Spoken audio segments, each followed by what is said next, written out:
Então, agora nós vamos chamar a nossa querida Minerva, mexicana. Você é mexicana? Do México, né? É, porque podia ser da Guatemala que mora no México.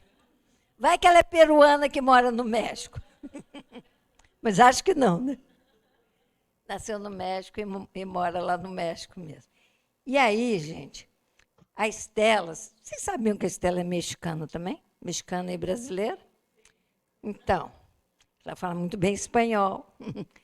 E aí, né, ela vem articulando esse intercâmbio, né, do grupo de professores latino-americanos, mexicanos, com nós aqui do Brasil também. E aí acabou que resultou num grande seminário, e cada um de nós, ou sozinho ou em dupla, né, com o seu grupo de pesquisa, apresentamos nesse seminário as nossas pesquisas. E depois veio a ideia de transformar, então, as nossas falas e tudo, das nossas pesquisas, no livro. Então, eu tenho um artigo, Minerva tem, Lívia tem. Você tem também, Maria? Não? E outros professores têm também, aqui do Brasil e também do México e tudo. Tem de fora do México também? E do Brasil? Ou é só Brasil e México? Sim, Esther, posso falar? Pode, fala aí. Obrigada. Ah, esqueci que você estava aí de orelha. Estou de orelha, estou inspecionando. Agora, minha função é ser inspetora. Fala aí, Estela, querida. Então, eu quero dizer primeiro que a Minerva, há muitos anos, a gente trabalha junta pelo programa Infância da Universidade Autônoma Metropolitana do México, mas é um programa que tem desdobramentos e muitos grupos internacionais, não é só latino-americano, é internacional, tem espanhóis, tem alemão, tem muita coisa, mas é, sobretudo, uma sede latino-americana, um centro de documentação, e tenho trabalhado nos últimos anos com a Minerva, que é professora, ela é psicóloga, professora de uma área, porque a universidade onde ela trabalha, os departamentos são diferentes, mas é do curso de psicologia e de uma pós-graduação em grupos e instituições. É muito interessante o projeto da pós-graduação, mas Minerva, como um braço do programa Infância, ela tem participado de muitíssimas pesquisas e estudos para implementar políticas públicas, seja na cidade, que é uma cidade capital, um distrito federal, seja nacional. Então, pesquisa nacional de eleitores, seja na área de educação, nos livros de texto, que é uma grande guerra política, ideológica no México, questão dos livros de texto. Então, o programa Infância tem uma inserção direta nas políticas públicas, direta. E Minerva tem participado de muitos desses projetos e coordenado boa parte deles. Então, a gente vem trabalhando juntas. Ela veio agora à UERJ, pelo CapSprint. Ela vai participar do Congresso de Infância semana que vem, vai coordenar uma oficina. Também vai ter um pequeno lançamento de livros lá, ela também vai participar.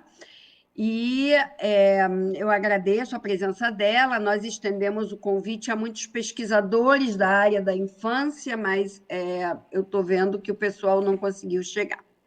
Então, a minha proposta, Esther, é que primeiro a Minerva se apresentasse, falasse das pesquisas dela, e aí depois a gente segue com o projeto do livro, que aí a gente apresenta também. Ela vai falar só em espanhol, mas o que eu vou achar, o que eu vou pedir, como somos pouquinhos, é que espontaneamente, qualquer coisa que a gente não entenda, a gente pergunta. Então, ou eu traduzo aqui, ou ela explica, a gente vai junto assim, tá bom?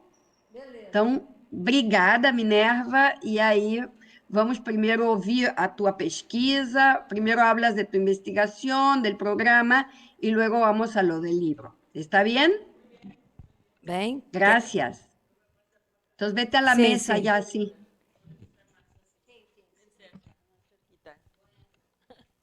Buenas tardes.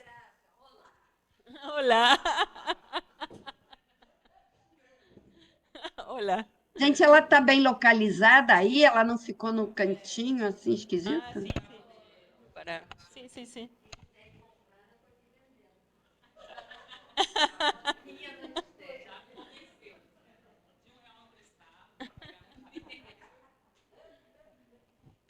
Pues buenas tardes, estoy muy contenta, muchas gracias a la Universidad, ¿no?, del Estado de Río de Janeiro, a tu grupo de investigación. Muchas gracias por este intercambio, ¿no?, poder estar con ustedes, me da mucho gusto. Estoy, digamos, como en dos lugares, ¿no?, en el programa Infancia y en la maestría en Psicología Social de Grupos e Instituciones y la licenciatura en Psicología de la UAM. Entonces, yo quiero compartirles primero un poco lo que hacemos en el programa, después hablarles algo muy general de lo que he venido trabajando en los últimos años. En el programa Infancia es un programa que se está apoyando desde hace 23 años en la universidad, que surgió un proyecto para reunir a profesoras y profesores que trabajaran en las distintas unidades de la UAM. Al principio eran 3 unidades, hoy somos 5 unidades, y entonces un programa de investigación se forma con profesoras y profesores de al menos 3 unidades, de 3 campus, digamos, de la universidad. Entonces, así se inició el proyecto del programa Infancia en una época en donde en México era muy complicado hablar de los derechos de niñas y niños, ¿no? No eran, digamos, considerados como sujetos de derechos, y el programa arranca con ese elemento, digamos, un poco provocador, me parece. Gracias, Livia. Como un elemento provocador, digamos, de un cambio de perspectiva, ¿no? Porque siempre hemos tenido muchos problemas en términos de violencia, de maltrato. México tiene cifras muy, muy alarmantes respecto a muchas situaciones, por ejemplo, de embarazo de adolescentes, de abuso sexual, de violaciones a niñas y adolescentes, y un serio problema de precarización de las infancias y adolescencias en nuestro país. Digamos que siempre se ha mantenido una idea muy autoritaria, muy vertical de la relación hacia niñas y niños. Entonces, el programa surge de alguna forma buscando impulsar una mentalidad distinta del vínculo con las niñas, niños y adolescentes. Entonces, así empezamos hace 23 años. El programa tiene distintos, 20 y tantos investigadores, cada quien con su proyecto.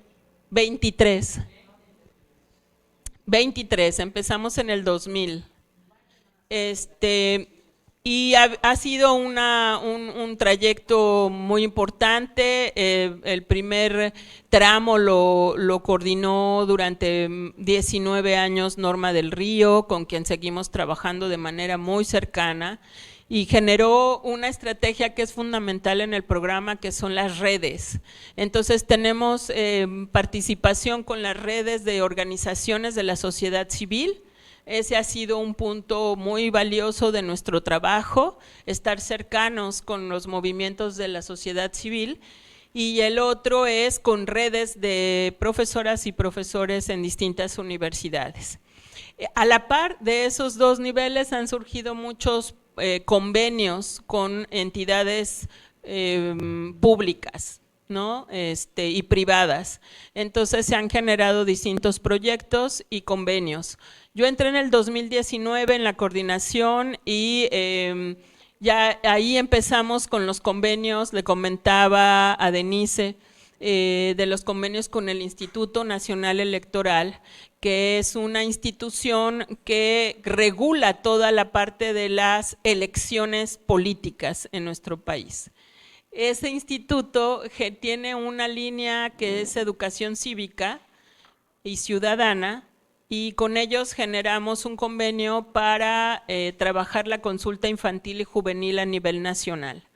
Y es la segunda consulta que hacemos con ellos, fue en el 2018 y el 2021.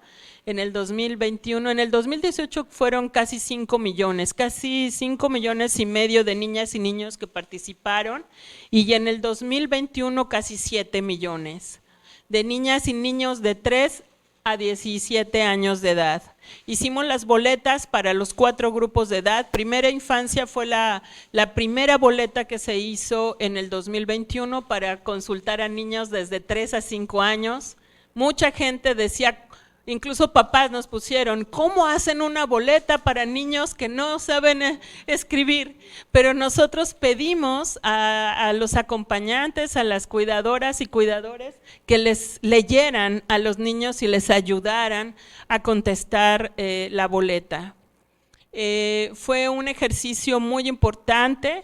Fueron 4 años de trabajo con el instituto, y analizar los resultados o una muestra de casi 7 millones de niñas, niños y jóvenes fue un reto muy grande.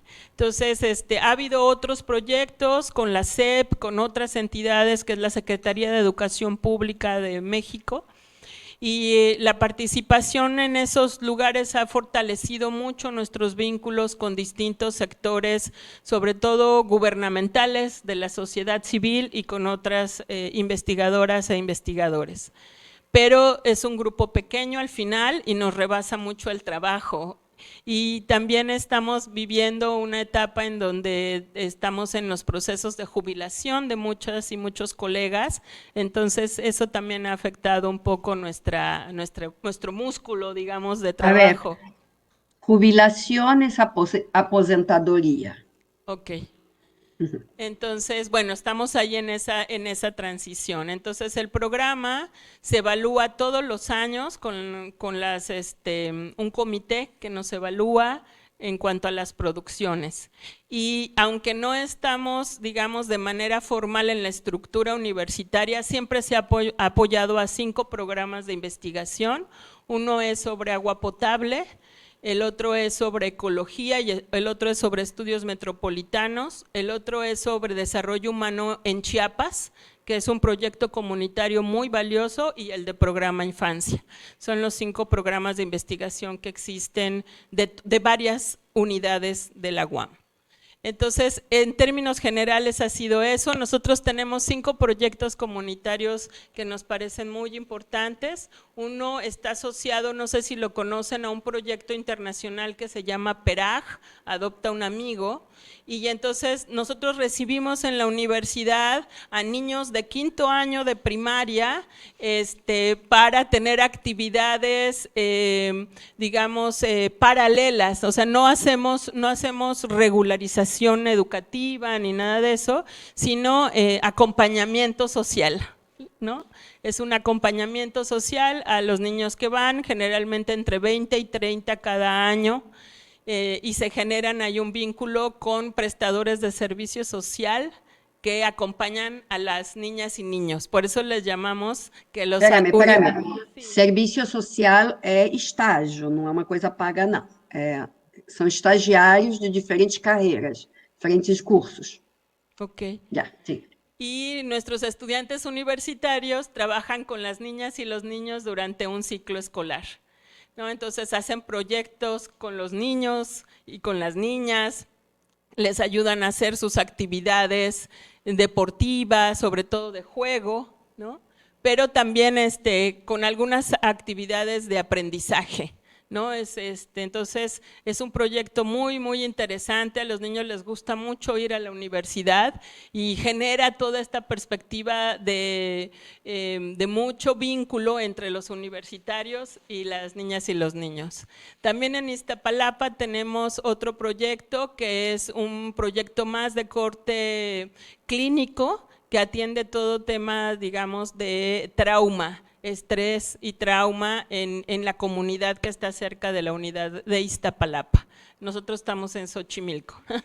Entonces, hay otro proyecto en Azcapotzalco, que como se fijan son nombres de origen náhuatl, ¿no? de la cultura azteca. Entonces, en Azcapotzalco tenemos el proyecto de diseño, de ciencias y artes para el diseño, y ahí hacen todos los proyectos ergonómicos para niñas y niños con alguna discapacidad. Entonces lo que hacen son prototipos para apoyos de extremidades, sobre todo piernas o manos, o materiales didácticos para niñas y niños que tienen alguna discapacidad.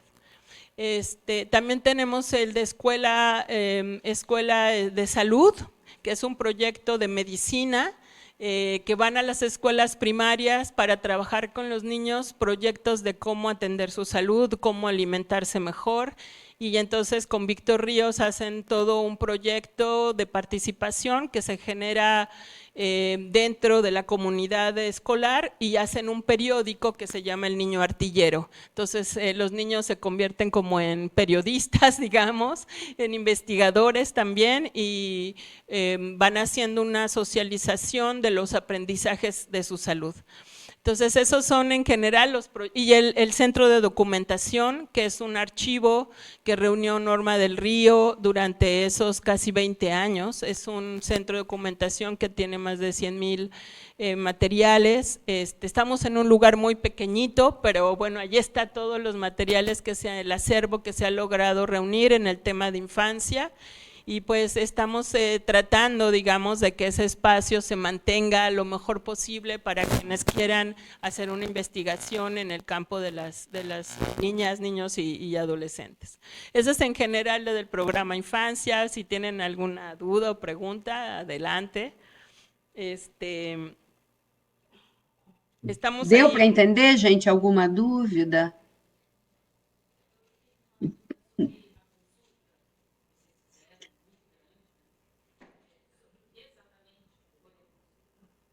¿Cómo? Ah, ya. Sí, la consulta, primero se hizo un sondeo en donde participaron más o menos como 620 niñas y niños, 620,000 niñas y niños, eligieron el tema.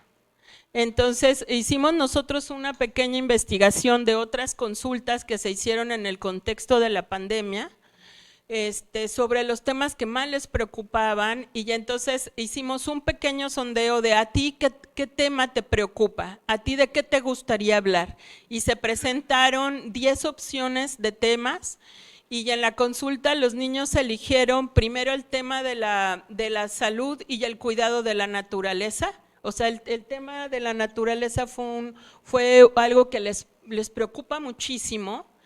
El otro tema fue a quién cuidan, ¿no? Ellos a quién cuidan. Y el otro tema fue la escuela.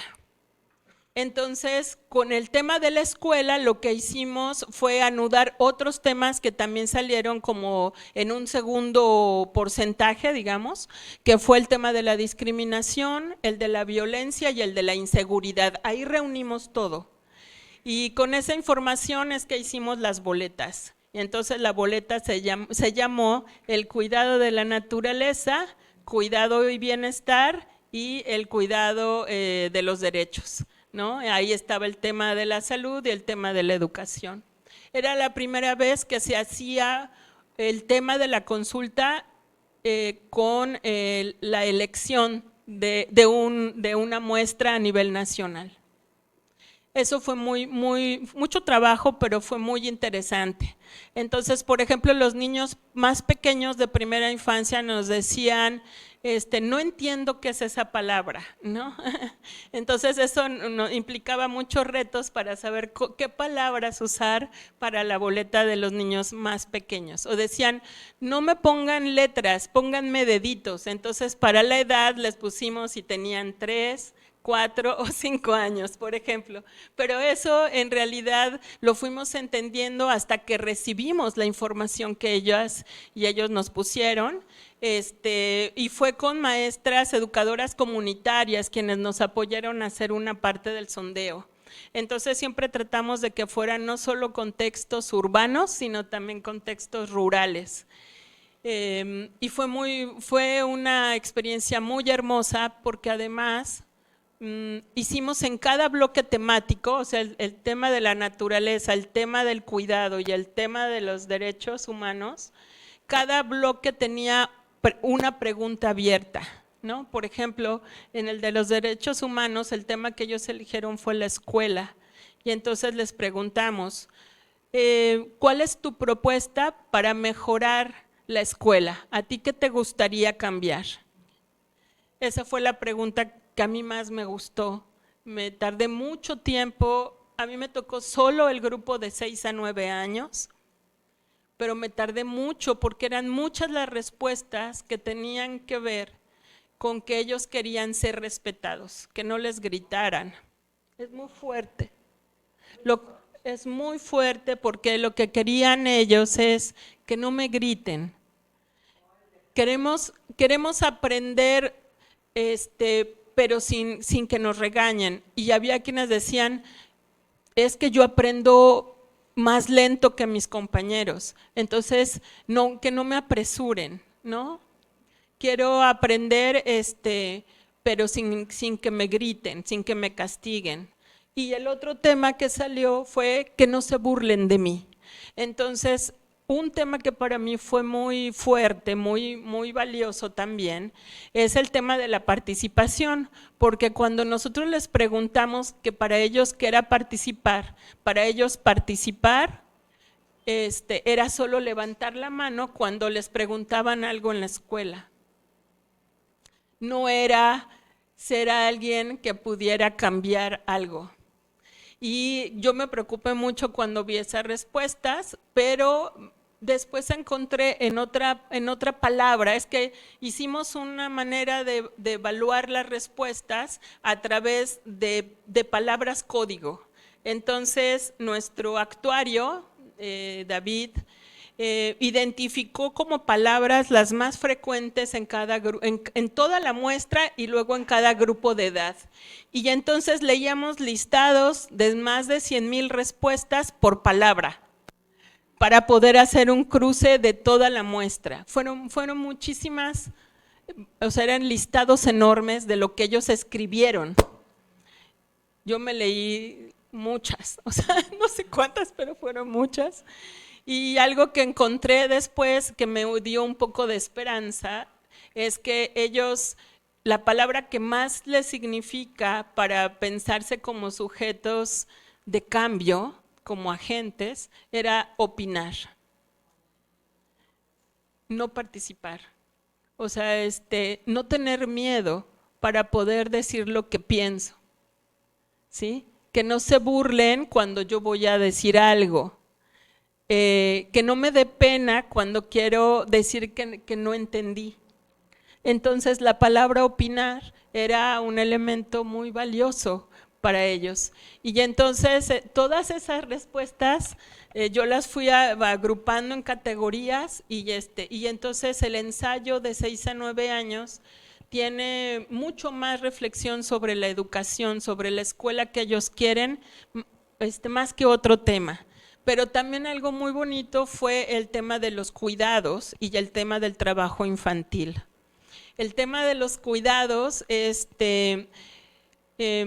me sorprendí mucho de que niñas y niños hacen muchas cosas y generalmente cuando uno va a dar talleres, las mamás y los papás dicen, profesora, no les hable de los derechos, háblele de sus obligaciones. de las tareas que tienen que hacer, ¿no? Esa es una exigencia, pues podría decirle a lo mejor de manera muy superficial, que es muy coloquial, quizá en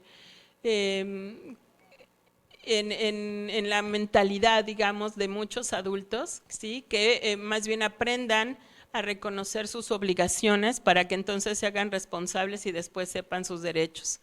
Y entonces es muy preocupante porque al final quedan condicionados, ¿no? Y entonces las niñas y los niños hacen muchas cosas de cuidado. O sea, algo que a mí me gustó mucho en la respuesta abierta de los cuidados es tú a quién cuidas y qué haces para cuidarlo, ¿no?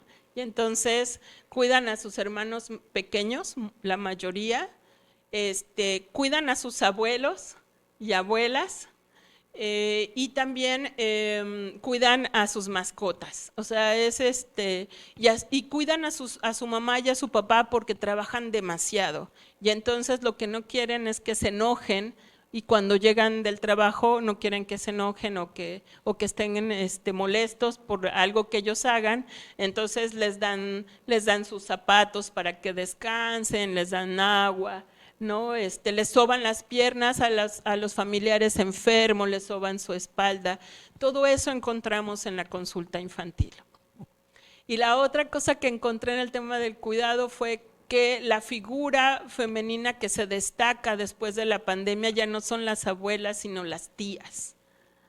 Las tías en todas sus versiones, o sea, como en la pandemia los abuelos quedaron en una situación de mayor riesgo, ¿no?, de contagio, en la consulta sale que la mayoría de los niños estuvieron al cuidado de tías y tíos, ¿no? Pero podían nombrar a tía y tío, pero la mayoría de las veces era tías, ¿no? O primas, muy curioso porque también los cuidaban las primas, ¿no? Entonces ahí pues me pareció un elemento muy importante del parentesco que se presentaba en la consulta infantil. Y el tema de la naturaleza es la gran preocupación por el maltrato animal y por la basura, ¿no? Entonces eso es lo que más les preocupa y no poder salir a la calle a jugar. Niné, Sí. Niné, basura lixo. Basura lixo. A preocupação deles com lixo. Ok. Ya. Y bueno, esos son como las líneas generales de lo que encontramos hay muchos.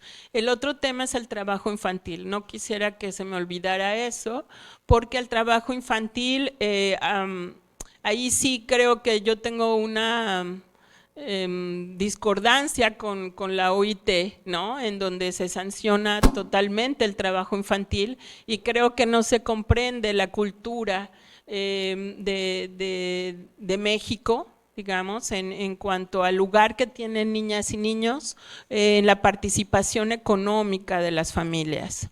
Y muchas de ellas y ellos hablaron abiertamente de todo lo que hacen. Entonces, coinciden los resultados con la encuesta nacional de trabajo, ¿no? de menores de 17 años, en donde están insertos en la actividad minera, en la construcción, todo lo que tiene que ver con la construcción, que esos son las dos actividades de mayor riesgo, y en la actividad agrícola.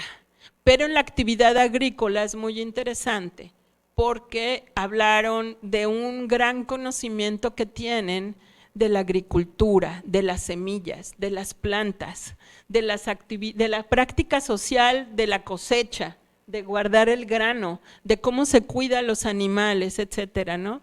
Muchos niñas y niños también participan del trabajo de comercio de las familias. Es ahí donde ya no me va a dar tiempo de hablarles de eso. Hay una línea que quiero seguir trabajando sobre las familias, pero hubo una niña que puso: yo soy una niña emprendedora, vendo cosméticos en el salón de belleza de mi tía, ¿no? Otro niño puso: yo vendo llantas de coche con mi papá, llévelo. Es una expresión que se usa en el comercio, pase a comprar, llévelo, llévelo. Entonces el niño lo escribió tal cual así, yo vendo llantas de coche con mi papá, llévelo, llévelo. Él ya estaba vendiendo sus llantas, ¿no? En la consulta infantil. Entonces, para mí lo más importante de esa experiencia es la voz de niñas y niños. Entonces, en el análisis pusimos como título que éramos tejiendo las voces de niñas, niños y jóvenes. Lo más preocupante es que a medida que crecen, o sea, como estábamos viendo la curva desde los 3 años hasta los 17 años de edad, en realidad los que tienen mayores, quienes tienen riesgos desde los 3 años, va una curva, ¿no?, en donde los riesgos van incrementándose. O sea, la población de menos de 17 años no ha podido cambiar, digamos, su realidad, su condición de vida respecto a la exclusión. O sea, se sigue manteniendo el tema de la exclusión, ¿no?, desde pequeños hasta antes de cumplir los 18 años, que es la mayoría de edad. Entonces, ahí hicimos algunas recomendaciones. Pensamos que la consulta infantil, aunque le han hecho muchas pedradas al Instituto Nacional Electoral, pensamos que es una institución que tiene los brazos para poder llegar a miles y millones de niñas y niños en el país. Por eso la consulta creemos que es una estrategia que se debe mantener. Y que debe tener esta posibilidad de la expresión abierta, es decir, que los niños hablen a través de este mecanismo, porque si no solamente se convierten en estadística. Y lo más importante acá es haberlos leído, haberlos escuchado. Entonces el análisis lo que trató de reportar son todas sus voces. No corregimos ortografía, no editamos ninguno de los discursos se quedaron tal cual, ¿no? Porque pensamos que el ejercicio era mucho más valioso que corregir la ortografía de las niñas y los niños. Lo más importante era lo que habían expresado, ¿no? Y entonces nos convertimos en las tejedoras de voces y el análisis tuvo ese sentido, ¿no? Tejiendo las voces de las niñas y los niños. Ese es un poco de lo que hemos estado trabajando. Y hay un pendiente, tengo ahí un tema que es el tema de la familia. Siento que lo comentábamos ahora, también ahora Estela en el grupo, que el tema de la familia creo que es una política que aún no se ha construido de manera profunda y que es muy superficial y que no tenemos una visión de trabajo comunitario, pero tampoco de fortalecimiento a las familias, ¿no? Entonces considero que las familias siguen haciendo malabares para poder sacar adelante, para cuidar la vida de los otros y ahí hay mucho trabajo todavía por hacer, ¿no? En términos de sexualidad, en términos económicos, en términos de oportunidades, ¿no? En términos, digamos, de cómo quedan los cuidados totalmente en las posibilidades o imposibilidades de cada grupo familiar, y entonces ahí creo que hay que tejer una política que pueda ayudar realmente a las familias, más que a los… O sea, no solo al niño, no solo al abuelito, sino realmente generar una política familiar que esté centrada más en la comunidad, ¿no? Pues eso es en general, Estela, no sé si querías traducir algo. Não, Graça, eu acho que deu para entender um pouquinho o que eles estão fazendo nos últimos anos e fazem outras coisas também, é tudo como a gente, é um polvo com muitos tentáculos. Mas essa pesquisa realmente é assim a grande dedicação e que tem derivado para muitas discussões mais específicas. Entonces, agora, ¿qué onda? ¿Vamos a lo del libro o algo más?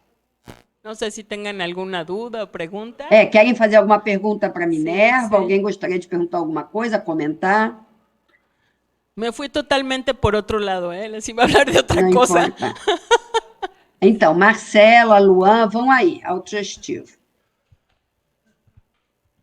Não, queria só comentar, Minerva, que você falou de um outro braço, né, de trabalho de vocês nas escolas, da saúde nas escolas. E aí queria comentar que aqui a gente tem uma coisa, eu achei o que você trouxe que vai além do que a gente tem aqui, mas a gente tem um programa que chama Programa Saúde na Escola, que as equipes de saúde da atenção básica vão às escolas, da atenção primária, né, vão às escolas, os profissionais, fazer ações de saúde. Então, conversar sobre alimentação, como você disse, ou algum dentista, ou vai conversar sobre violência. Eu sou psicóloga também, fui a algumas escolas fazer esse tipo de ação para conversar sobre prevenção de suicídio ou violência, mas o programa aqui ainda é limitado nesse sentido, são ações pontuais, né? A equipe vai, faz a ação na escola e volta no mês seguinte, né? Então, achei interessante você trazer que existe um outro desdobramento lá, né? Você disse, até queria entender um pouco melhor, que lá as crianças, os ninhos, participam de um periódico, fazem algum tipo de trabalho, né, mais participativo, assim, nesse sentido.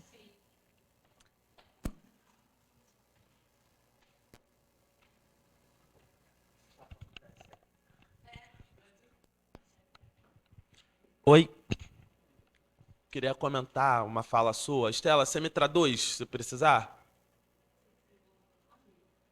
Oi? Tô. Mas a Minerva sabe muito português, pode ir. Ana Marcela trabalha com ela. Sim. Então, com relação às falas das crianças não serem estatísticas somente. Isso me chamou a atenção. Não sei se você chegou a comentar um pouco sobre isso. E me chamou a atenção porque uma questão hoje do ensino para os pequenos é que eles leem, mas eles não entendem o que leem. A meu ver, isso não é alfabetização. Isso é a aquisição de um português, né, instrumental, é entender que a língua é decodificação de um código. Mas não é um processo de alfabetização, para mim. Ou é um processo que eu não concordo. E aí, a partir do momento que a gente pensa que a criança tem voz, ou ele tem necessidade de expressar aquilo que é do desejo dele, que é da realidade dele, a leitura e a escrita têm um outro sentido. Então, quando você falou isso, me chamou a atenção por essa questão. Hoje eu estive conversando com os meus colegas no conselho de classe e esse discurso é recorrente. As crianças não entendem o que leem. E eu acho que é ao contrário. Nós não damos visibilidade àquilo que eles produzem como escrita e nós também não temos desejo de ofertar, como mediadores de algum tipo de conhecimento, uma literatura que seja interessante, que faça sentido para eles lerem.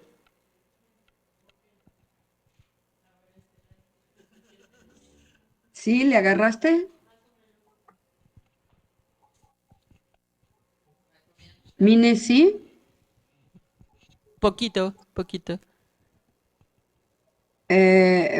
Marcela habló de A ver, la... es que, o sea, ¿les es más fácil escribir que leer? ¿Es eso? No, que ellos saben leer instrumentalmente, juntan las letras, pero no entienden Ya, no hay los contenidos, sí. conceptualización. Eso es lo que dice Luan, sí. Sí, lo que nosotros encontramos en la consulta es que los niños no aprenden lo que la maestra les exige porque hay una condición de disciplina, hay una condición de obligación. Entonces, ellos decían que eso los estresaba muchísimo, pero casi siempre pidieron tener más libros y tener más bibliotecas para leer lo que a ellos les gusta. Y eso creo que es una condición de aprendizaje totalmente distinta, ¿no? Otros manifestaron casi como en la línea de los adultos que había que estudiar mucho y memorizar todo para pasar los exámenes, no como en un sentido de entender lo que pasa en el mundo, en la vida, etcétera, sino solo pasar las materias, ¿no? Entonces decían, casi yo no corro, yo no miro, no platico, no, yo solo estudio, ¿no? Entonces, esa es otra línea muy fuerte en la escuela que me hizo pensar mucho sobre la disciplina excesiva que viven y que algunos la acatan totalmente y otros que dicen, no, por favor, ya no quiero eso, ya, que no nos hagan dictados, que no nos hagan escribir tanto y que no estemos tanto tiempo sentados. Entonces, la propuesta educativa que ellos tienen es, ¿por qué no aprendemos? Y luego también aprendemos jugando. O sea, jugar y aprender lo ven como una posibilidad, por ejemplo, ¿no? Entonces, desde lo que encontramos acá, pienso que tiene que ver más con el miedo al grito, el miedo a la reprobación, el miedo a ser ridiculizado frente a los otros compañeros, ¿no? Porque también señalaron que las maestras se burlan de ellos si no saben, si no contestan lo que ella les pide, ¿no? Es terrible, es terrible.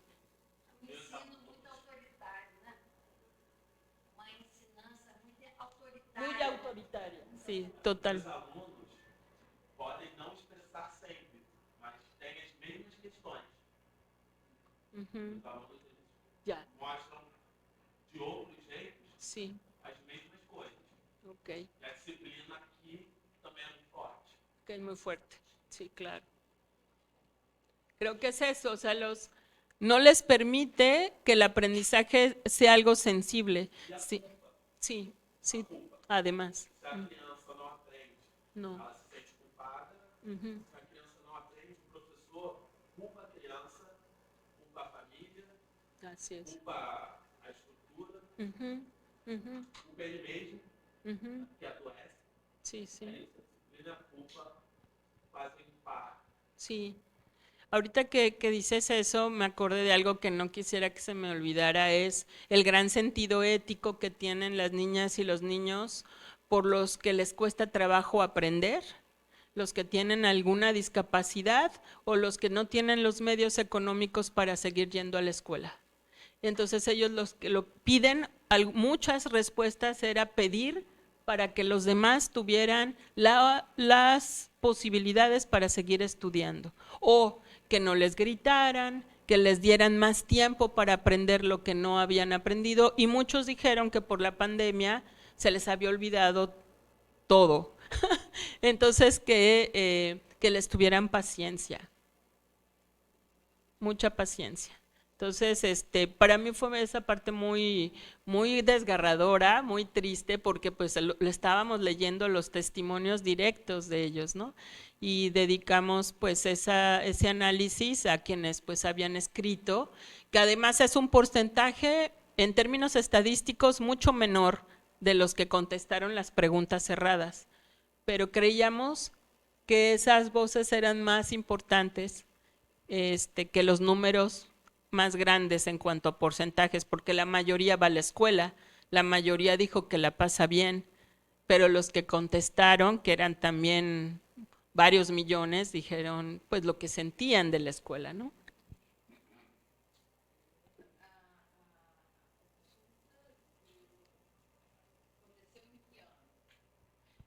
Fue en todo noviembre del 2021.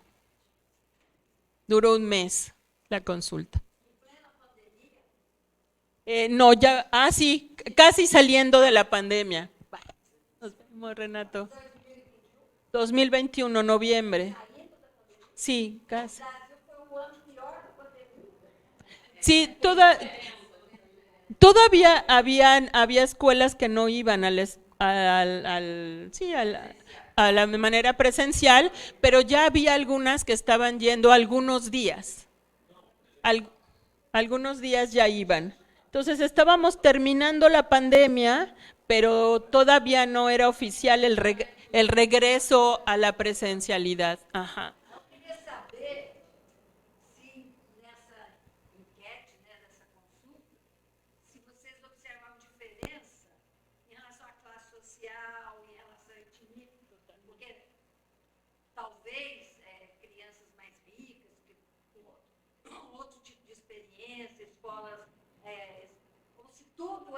mesma coisa ou se havia diferenças, sabe, escolas experimentais? Como é que foi? Qual, que tipo de diferença? Sim. É só lembrar também, né, quando você estava falando aí que os alunos não entendem, lembrar de nosso Paulo Freire, né? Toda leitura é leitura do mundo, né? Você não vai aprender a escrever e ler adequadamente se você não acha que você está lendo é uma coisa abstrata que não tem nada a ver com a sua vida. Na prova desse É primeiro. o Paulo Freire, né? Toda leitura é leitura do mundo. Né? Sí, sí. En la consulta quisimos que se dedicara a los grupos sociales representativos, digamos, de las infancias y adolescencias. Entonces, le comentaba a Denise que también pusimos un bloque sociodemográfico que le llamamos, en donde les preguntábamos, ¿eres de los siguientes grupos sociales? ¿Eres afromexicano? ¿Dónde vives? ¿Vives en la calle, en una casa o departamento o en una casa hogar, en un albergue? Ajá. Sí, ¿tienes alguna discapacidad? ¿Eres migrante? ¿Eres migrante interno o migrante extranjero? Y eso nos dio y si perteneces a una comunidad indígena, ¿no? ¿Trabajas? ¿No trabajas? ¿Te obligan a trabajar? ¿Sí? ¿Te pagan? Todo eso preguntamos porque pensábamos que era muy importante que se expresaran otras infancias. Sí, sí, sí, y fue muy, muy, muy interesante. Incluso hubo niños, por ejemplo, decían, no sé qué quiere decir grupo social, pero yo voy en el tercero B. O sea, el grupo, ¿no? Y había otros que decían, yo soy de una familia diversa, ¿no? Mis mamás o mis papás pertenecen a la comunidad LGBTI, ¿no? Eso fue muy valioso. Sí. Muy interesante. Y algo que causó mucha controversia era que preguntáramos, ¿eres niña, niño? ¿No? ¿Eres? O sea, nosotros no queríamos decir si eran o no eran, sino qué eran, ¿no? Y hubo muchas expresiones, ¿no? Somos de género fluido, somos transexuales, así, ¿no? Entonces, soy una mariposa, los más chiquitos, soy un robot. Y entonces es muy, muy interesante porque los niños no es una prioridad esta consigna adulta del género, sino del ser persona, de ser sujeto, ¿no? Soy alegre, ¿no? Entonces, hubo respuestas maravillosas, realmente, muy hermosas. Sí. Entonces, sí tratamos de que fuera, sí, que convocara a otras infancias. Los que más problemas y exclusiones presentaron fueron los migrantes, que participaron muchos millones de migrantes, y sobre todo era migración interna, no la migración externa, sino la migración de los campos, de los jornaleros internos. Eso fue muy interesante y las condiciones de vida fueron precarias de muchos de ellos, ¿sí? Creemos, lo platiqué con Norma, que había respuestas que necesitaban respuestas urgentes o de emergencia. Entonces, también expresiones como soy narcotraficante, vendo droga, por ejemplo, en el trabajo infantil, ¿no? Y cosas así, o sea, encontramos muchas realidades, y eso es lo que queríamos destacar, que no solamente fueran como, estamos muy bien en México, el 85% va a la escuela, sí, pero ¿en qué condiciones? ¿No? Y encontrar la condición de mayor preocupación para ellos fue lo más fuerte, lo más valioso. No sé si querías comentar. Pues eso era lo que quería compartirles.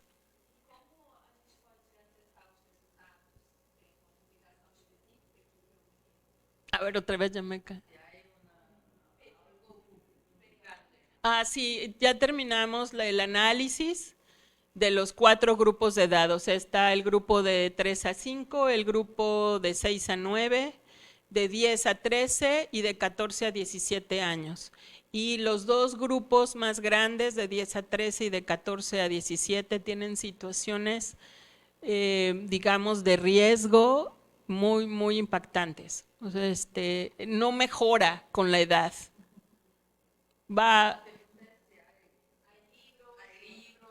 Sí, se va a publicar, pero todavía está en revisión editorial. Esperamos que salga en diciembre. El libro. Sí, es un libro de análisis, sí, está en revisión. Sí. Sí, yo se los envío, se los comparto. Muchas gracias. Bom, muito obrigada, Minerva. Gracias, Estela. E agora vamos ao lançamento do livro, e eu sugiro que Lívia, Esther e Minerva começa explicando a história do livro que a gente construiu, e a Lívia e a Esther falam também do que elas produziram e tudo. O que vocês acham? Então vai lá, senta lá do lado da Minerva, ou faça uma roda, faça como vocês quiserem.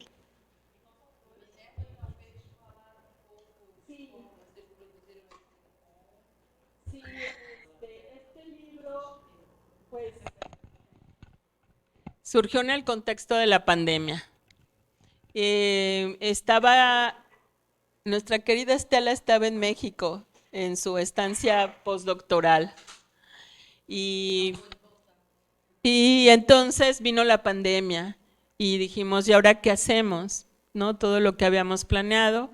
Y entonces nos dieron salas de Zoom en la universidad y fue que hicimos este conversatorio, estas jornadas, en donde hicimos un intercambio con varias de ustedes y varias de nuestros colegas de allá de México, y fue un espacio muy, muy interesante. Fue un gran espacio, estuvimos durante 2 meses trabajando y después vino la propuesta de hacerlo libro.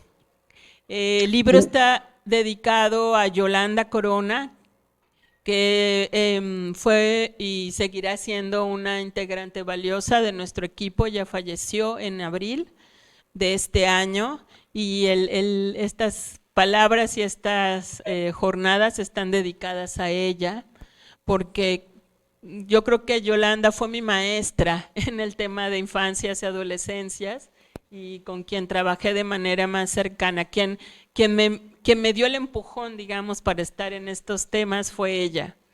Y entonces estas palabras y estos libros van dedicados en su memoria.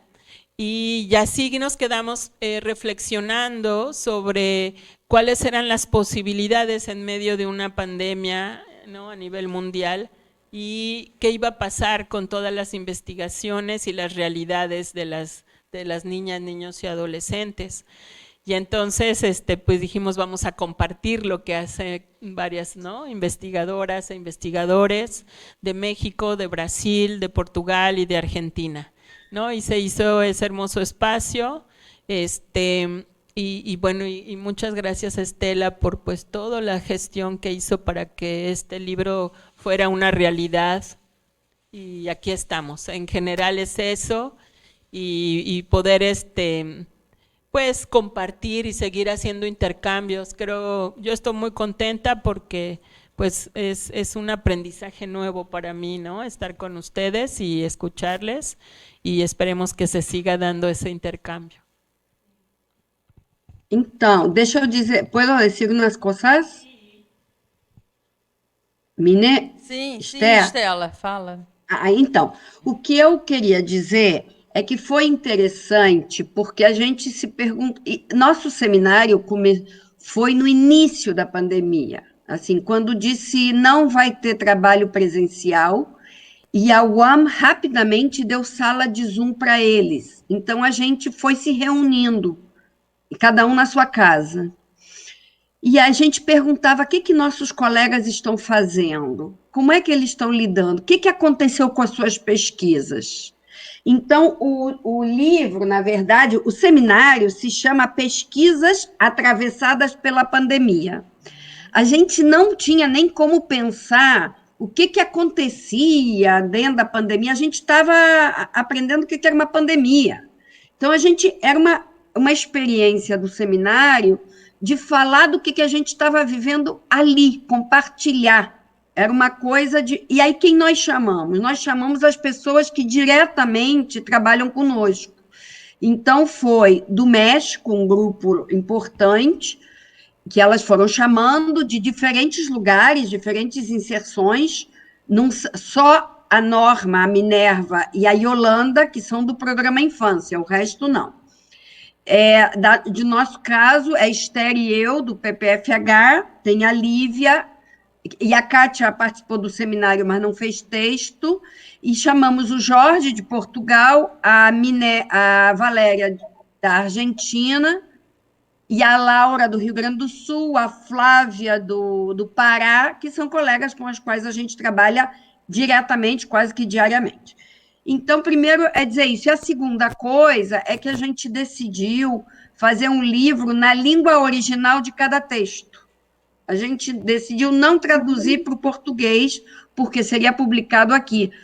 E aí é um livro que pode circular bem, tanto no México, como na Argentina, como no Brasil, como em Portugal, e essa foi a sacada do livro. Então, era só isso que eu queria dizer. Ah, não, a terceira coisa é que esse livro ele foi feito graças ao apoio do PPFH. A Denise e o Salé estavam na coordenação, ia ser feito com dinheiro do print e não deu certo naquele momento, por outro momento do print, e aí o PPFH tinha um dinheiro em caixa e eles levaram a minha demanda para o colegiado e o colegiado aprovou, então foi com dinheiro do PPFH que se fez. É isso. Aí agora Esther e Lívia, né? Para mim, assim, eu fiquei vendo aqui, olhando que a minha apresentação nesse seminário foi no dia 16 de julho. O que era 16 de julho de 2020? O caos, o medo, né, as incertezas, não sabe o que vai acontecer. E aí esse seminário foi minha primeira atividade online, né? Essa coisa que hoje a gente faz com o pé nas costas e faz com tranquilidade, dominamos. Naquele momento era de uma novidade, né, imensa e que nos convocou a vamos fazer algo diferente. Então, era a possibilidade de um encontro internacional, né, com pessoas que estavam cada um dentro da sua casa, né, mas num desejo de estar juntos, né, e de convocar pessoas que quisessem falar das suas pesquisas. E eu tive a sorte, porque naquele momento eu estava fazendo uma pesquisa que era uma pesquisa que todos os dados já tinham sido coletados. Então, eu tinha tudo na mão, e eu estava na fase de análise, né, trabalhando com diários de campo, né, e eu já tinha tudo ali comigo. Então, eu lembro que eu falei sobre isso no dia, né, essa ideia de como que a pandemia atravessou a sua pesquisa, como que a pandemia... o que a pandemia trouxe, né, nos seus movimentos de trabalho de pesquisa. E, para mim, de fato, quer dizer, a pandemia interferiu em muita coisa, mudou muita coisa, mas, de fato, a pesquisa a ela não tocou muito problema, porque era só...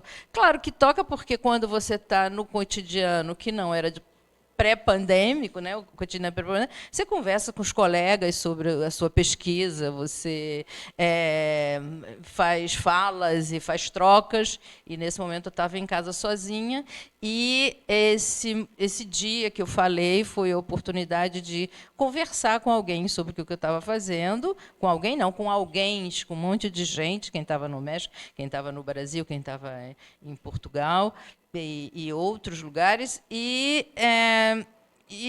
produzi ali um trabalho sobre proteção da infância, que eu trabalho dentro de conselhos tutelares, e como que esse material que eu tinha, que eu estava trabalhando, não estava trabalhando sozinha, tinha alunos de graduação junto comigo, tinha uma colega da universidade, que é a Paloma, e esse trabalho, como é que a gente estava fazendo e o que estava acontecendo ali. E era sobre proteção da infância. Aí eu falo assim, conselhos tutelares. E aí eu pensei aqui, enquanto a gente estava começando a falar, que nesses 3 anos, né, nós temos 3 anos, e aí vejo o que aconteceu no domingo. Não sei se todo mundo aqui está sabendo, se votou, se saiu de casa na chuva e foi depositar o seu voto no Conselho Tutelar, e a lambada que tivemos, né, porque em Niterói foi um ganho total, né, das igrejas, do discurso retrógrado, moralista, conservador, né? E assim, em Niterói estão na maioria total. Cada conselho está com 3-2 quando está bem, está 3-2 para eles. E está 4-1 num deles. Então, nem sei como esse colega, esse sozinho, vai trabalhar no meio desses 4, botando para trás. Aí eu fiquei pensando, né, o que isso. Então, eu trabalho com a história da proteção. Esse texto fala da proteção e dos processos de exclusão. E eu fui pensando, né, eu parei com essa pesquisa, a gente está trabalhando com outras coisas agora, mas fiquei pensando, se eu fosse falar agora de proteção e exclusão dentro do conselho, né?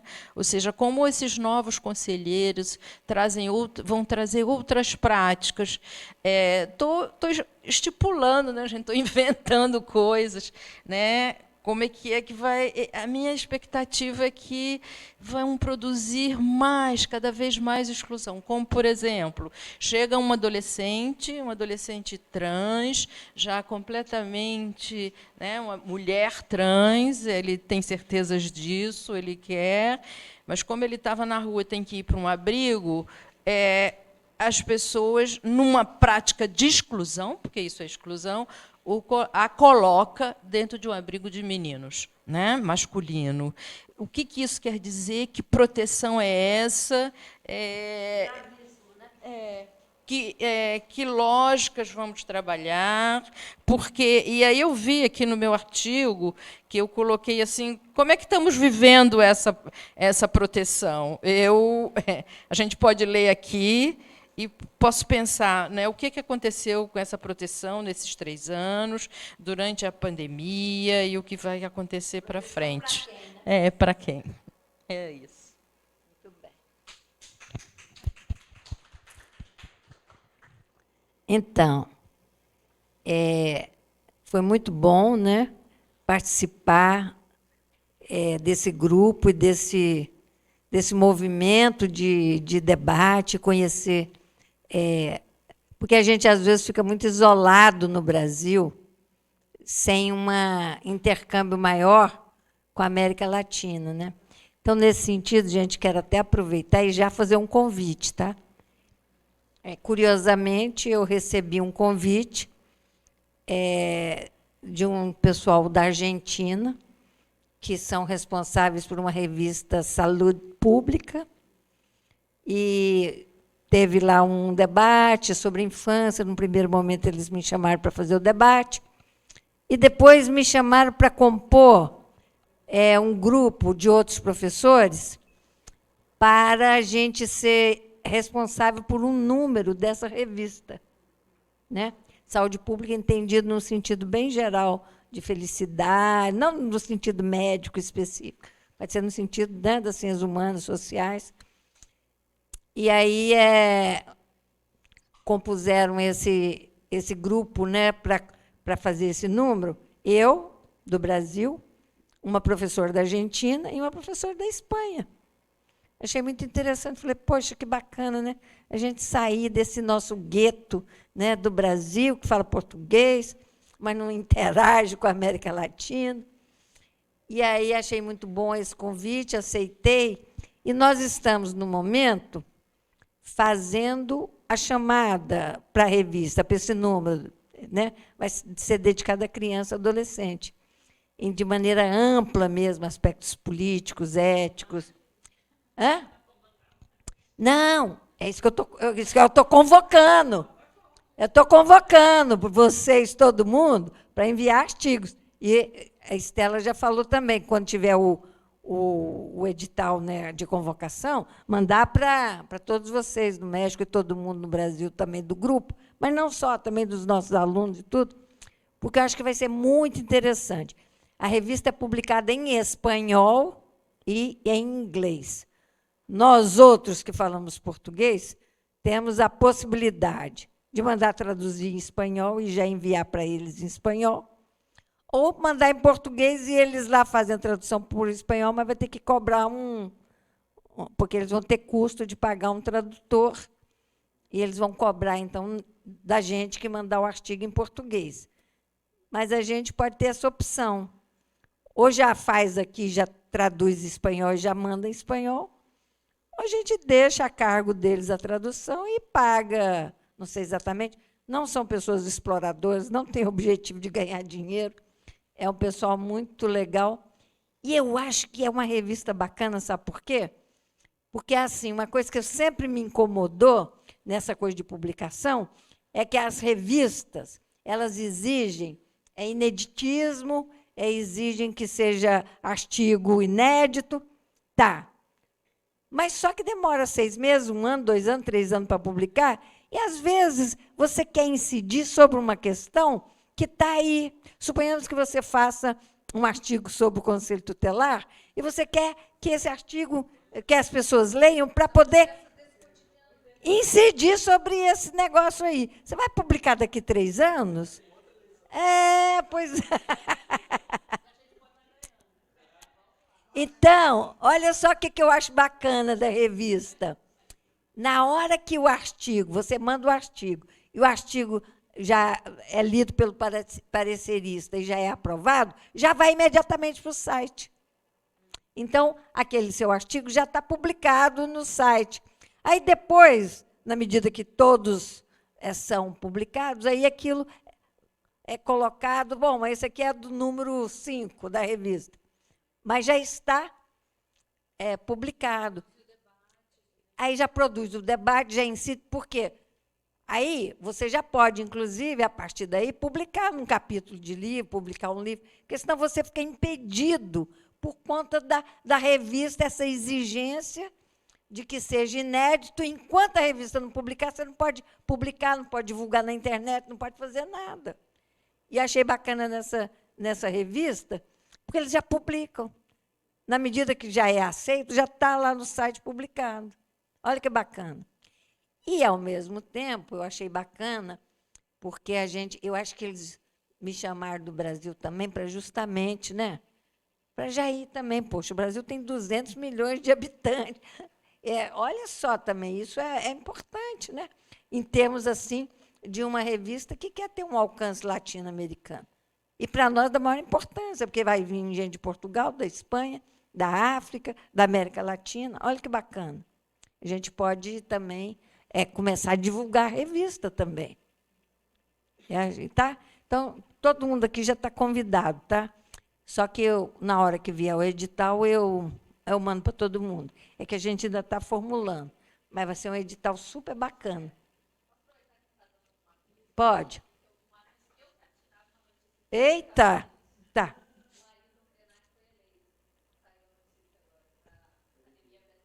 Eita! Maravilha! Muito bom, né? Então, o meu artigo aqui é o seguinte, porque uma das questões assim que eu sempre me apaixonei na história da criança é a questão da roda dos expostos. Não só é uma paixão, como eu vi que talvez é um dos temas que mais trazem inquietação quando você está falando de história da criança.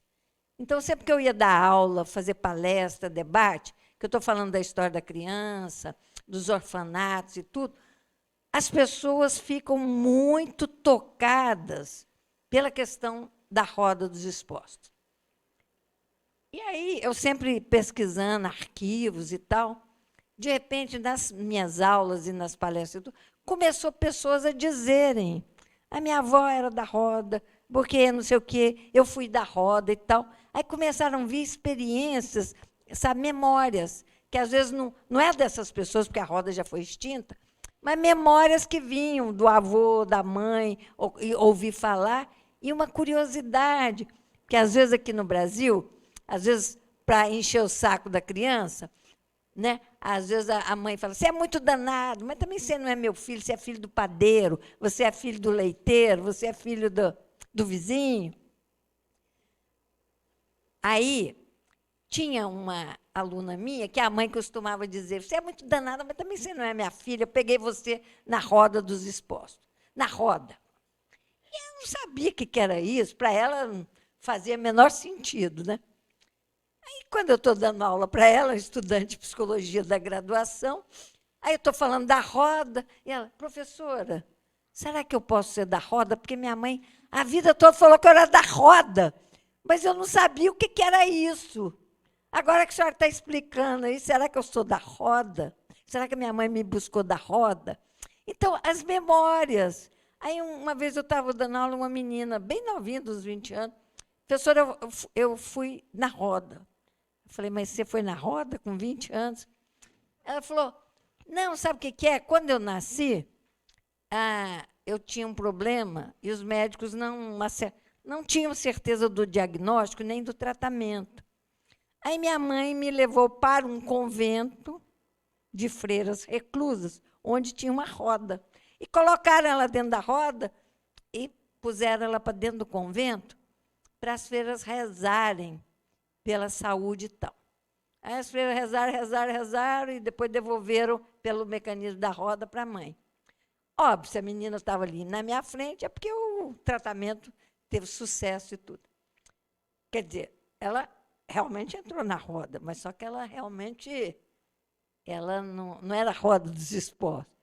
Era a roda que tem nos conventos e tal. Então, sempre tem essas memórias e uma porção de coisa e tal e tal. E aí, experiências minhas mesmo, com a roda e tal. Uma vez eu estava na Santa Casa, copiando o livro. Aí estava livro de entrada e saída. Aí as crianças, entrou no dia 1, morreu no dia 5. Entrou no dia 2, morreu no dia 7. Entrou no dia 8, morreu no dia 12. E eu passei a tarde toda copiando aquilo. Assim, mecanicamente, porque esses livros são livros históricos, você não pode xerocar, nem tirar foto. Então, tinha um caderninho e lápis, copiando aquelas entradas e saídas. Ao final do dia, eu me deparei com uma tristeza absoluta. Estava numa tristeza, num abatimento. Eu falei: gente, o que terá acontecido comigo aqui? Eu cheguei aqui tão alegre, feliz, porque eu ia fazer uma pesquisa, trouxe lápis, caderno, estou aqui copiando. Agora, no final do dia, estou nessa tristeza, nesse abatimento. Não percebi que, ao longo do dia, de tanto copiar a morte, entrou no dia 1, morreu no dia 3, né? Eu fui entristecendo. Então, quer dizer, não tem neutralidade, as coisas te afetam. Eu tinha sido afetada de um jeito que eu não estava percebendo, porque eu estava achando que eu estava apenas copiando. Não estava só copiando. Estava copiando. E aí, essas coisas todas. E um dia, meu grupo de pesquisa, que era lá na PUC, naquela época, a gente resolveu visitar o convento das Carmelitas, aqui na Santa Teresa. Por quê? Porque lá no convento tinha uma roda. Não para colocar criança, mas para a comunicação do mundo externo com o mundo interno, que é as freiras reclusas, né? As freiras carmelitas. Aí a gente falou: olha, tem uma roda. Não é a roda dos expostos, mas é igualzinho o mecanismo, só que tem outra função. E as pessoas quiseram muito ir lá. Mas a gente chegou lá para visitar por lá de fora, nem tínhamos a pretensão de falar com freira nenhuma, E o porteiro deixou a gente entrar, a gente ficou ali do lado de fora, olhando o convento antigo, muito bonito, a construção, né, barroca, linda, de 1700 e pouco, olhando tudo ali bonito. Aí o jardineiro falou, olha, a freira está esperando vocês. Aí eu falei, mas esperando nós aonde? Lá, na roda. Ela está do lado de dentro e vocês estão do lado de fora. Aí ela vai falar e conversar com vocês, porque tem essa abertura, e vocês vão escutar. Ah, tá bom. Como eu era professora com os alunos, né, eu que tomei a palavra, né? Oi, irmã, é esse professor Esther, estou aqui com o meu grupo, a gente veio visitar o convento, popopó, popopó. Tá. Aí a freira falou qualquer coisa que eu não entendi. Primeiro que tinha uma roda no meio de nós. Provavelmente porque a freira falava baixinho mesmo. Isso é que eu não entendi. Aí, para poder entender o que a freira está, olha só o que acontece na vida da gente. Eu enfiei a minha cabecinha no buraco da roda para ver se eu conseguia escutar a freira. Tá?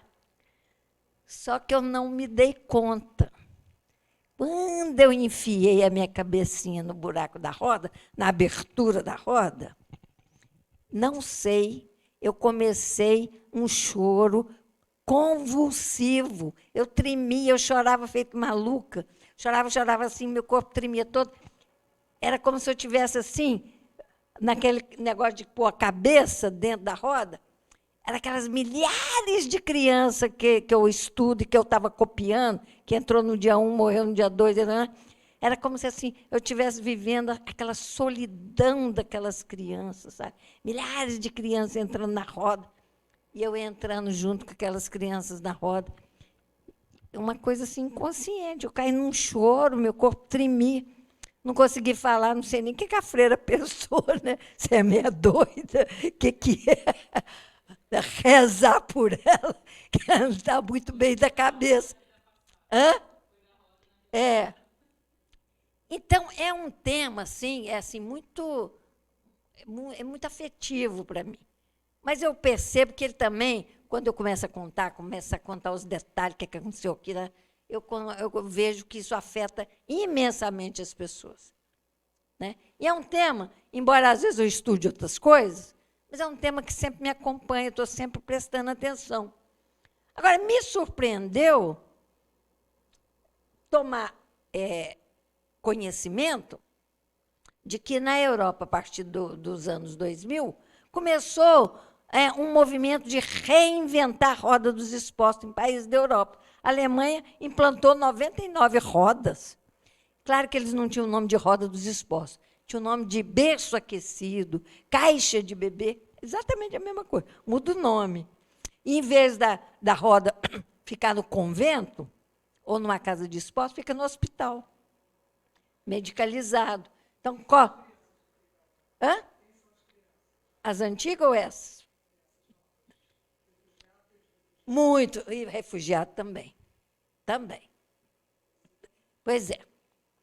Não, e quem que é que faz questão? Os grupos fundamentalistas religiosos que não querem liberdade da mulher, que luta contra aborto, que prefere que a mulher abandone a criança do que faça planejamento familiar, que faça tal. Além de que não é sempre que é a mulher que coloca anonimamente a criança. Pode ser o pai da criança, pode ser o pai da moça, o avô, sabe? Pode ser o cafetão, no caso de prostituta. Às vezes não é a mulher, não. Então, é mais uma violência contra a mulher. E aí, isso se generalizou na Europa, vários países fazendo roda, sabe? França, Alemanha, Itália, Inglaterra, eu acho que Japão, Estados Unidos, Canadá. Falei, gente, o que... Nessas alturas, século XXI, você está reinventando a roda como mecanismo de proteção à criança? como mecanismo de política pública, um país como a Alemanha, que precisa inventar roda em pleno século XXI. Pois é. Supostamente para qualquer um, mas quem vai colocado lá não é, né? Então, aí me interessei por essa questão, né? Por isso que eu comecei a escrever a reinvenção da roda dos esportes. Mas, gente, no Brasil não tem reinvenção, mas tem. Porque, às vezes, você não tem o mecanismo. Mas no Brasil tem uma série de projetos de lei, Tirto, parta-nome, Estatuto do Nascituro, Estatuto da Família, que toda hora um congressista tira da prateleira, está lá. Na hora que acha que está cheio, agora estão querendo votar Estatuto do Nascituro. Aí, de repente, o Estatuto do Nascituro começa a ser criticado, eles mudam o nome, não, isso é Estatuto da Família, mas é o mesmo conteúdo, a mesma coisa. Então, foi sobre isso que eu fiz. Além do mais, como nós estávamos em plena pandemia, e era necessário...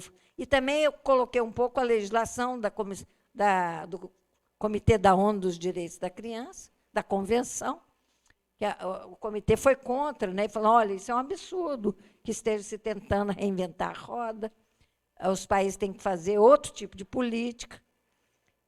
E aí eu também mostrei um pouco como no Brasil, através desses projetos, você estava reinventando, não o mecanismo da roda, mas a ideia da roda.